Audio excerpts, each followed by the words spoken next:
Right, this is the update on the track.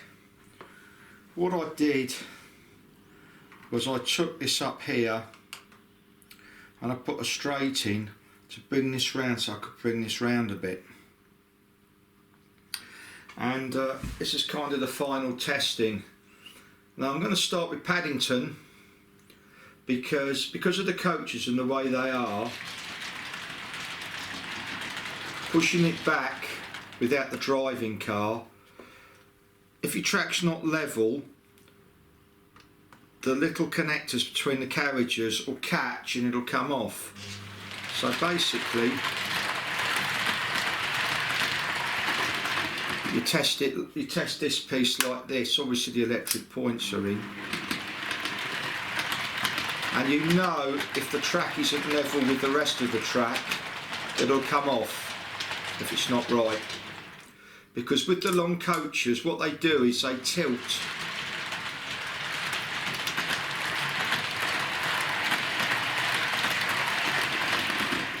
Now they catch anyway at the best of times, because when it's not using the driving car, they're all pushed in close, in my view too close. But you can see here that it's just so smooth. And I run it back again, and it's just so smooth.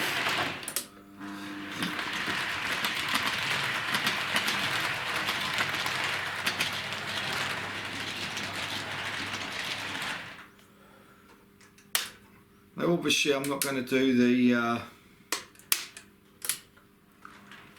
greenery until I'm sure this works okay. And you can see here going around the other way, it's just so beautifully smooth.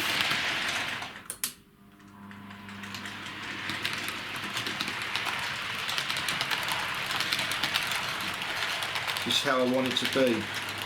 But as I said, the reason I use Paddington is because when you're pushing, the coaches, they really do push in close. And if the track's not level with the rest of it, they tilt and they come off the track really easily. So as you can see, there's no problem there.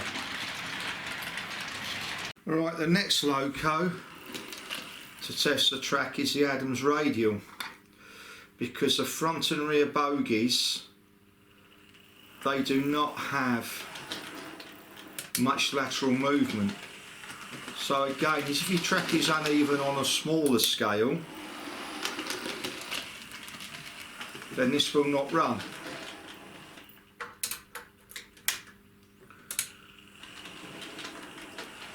And as I've often said, if you try your locos that are the most susceptible,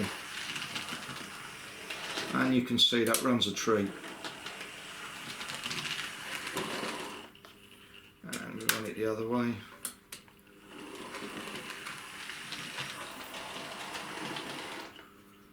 And you can see there's no complaints there. And you always run them slowly when you're testing, not so it can fly over and skip stuff. And you can see that's absolutely gorgeous. Another loco that's sensitive to track is Hornby's P2, because the bogie arrangement is not sprung and it's only a single bogie. So I always test this terror. And if the track isn't dead level, it will come off. So as I said, these locos can be a bit awkward, are great for testing your track, more so than a spirit level, etc. Though a spirit level is useful. Just open this one.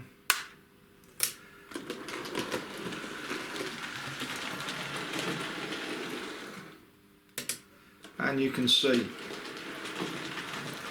it's a little bit noisy at the back end of it, because I think I've got to take some of the ballast back. There's a little bit of rock, a few bits of rock that are getting in the way.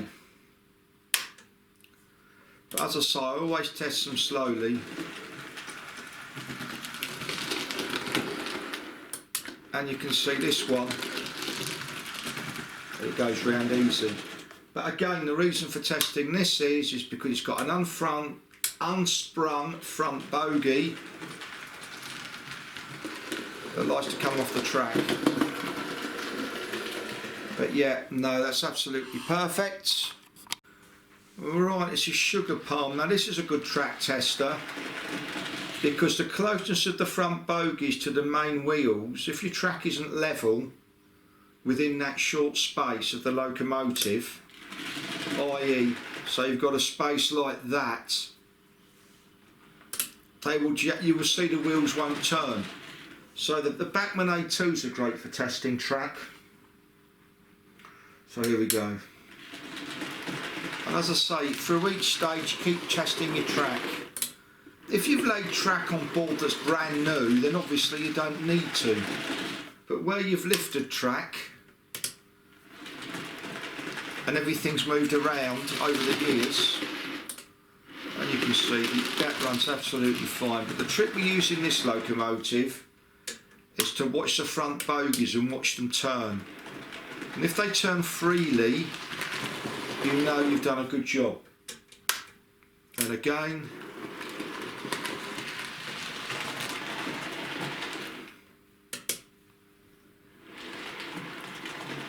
and it does, it runs around nicely. And as I say, you don't fly through because that can hide problems. Go through at kind of normal running speeds. So there's nothing wrong with the Bachmann A2. Now here's Bachmann's Deltic. I use this to test track simply because the way the bogies are on the track and the width of them, if the track is twisted, they come off because there isn't the movement. So you know pretty much if your track is straight. I mean, don't get me wrong, spirit level is great for testing your track, but you can't do better than loco, so proof is in the pudding. And if your track is askew or slightly twisted, this will come off. I'm not saying these are a reason somebody should go out and buy all these different types of locos, but they're great for testing track. And I have a problem here. I have a problem with this track.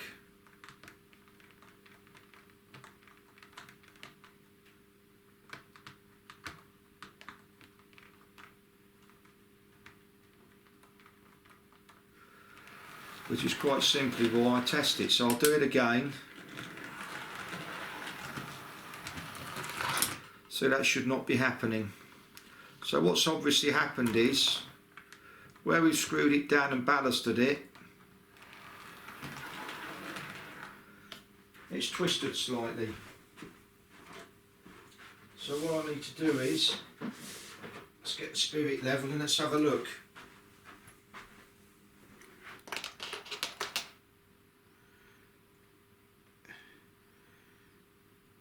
Yes, it has. So what I'm going to do is I'm going to unscrew it, put a couple of washers in just to tilt it a bit, and we'll go again. But you can see for yourselves. No, it'll come off. It will do. Well, that's not right.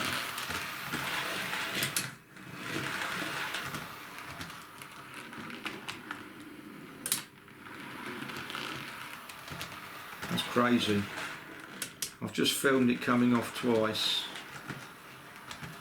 There you go. Yeah, it's not right. So what I'm going to do is I'm going to stop filming now. You don't need to watch me unscrew it and put washers in. And we'll give that a go and see what happens. Right, so I've decided to film this and show you what's happening. It's coming off there, I believe, because the track is askew. So, simple thing is,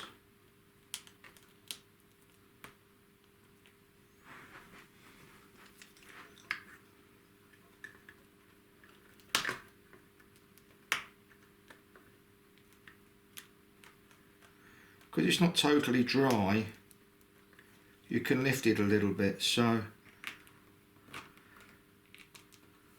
going to put a washer under there just to tilt it a little bit, and under here. I mean, it might be too much. Put the spirit level on it, and that's a lot better. Oh God, that's a lot better. How the hell that... Anyway, we'll try this now. And as I say, you do this before the ballast is totally dry. So you put the ballast on, leave it overnight, and you do this until it's dry. So we'll give it a go now, the old Deltic, and that should be fine now. There you go. We'll run it a few times. And it was that simple.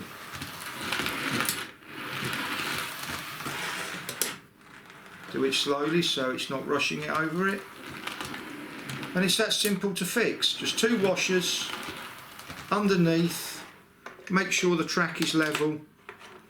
Because as I've said, and you can see the bubble's pretty much where it should be, if the track is like that or like that with a Deltic, it'll come off.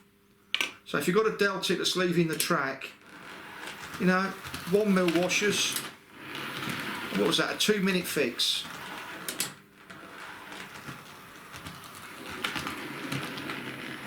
And you can see that's as smooth as silk.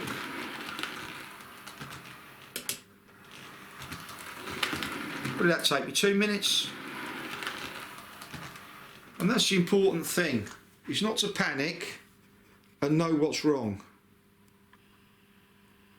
And that was just so simple to fix that, 2 minutes. And now we'll test it down the other parts of the track, which it should be fine, I hope, because it's a bit more complicated with crossovers. Should be as smooth as silk. And there we go. Absolutely gorgeous.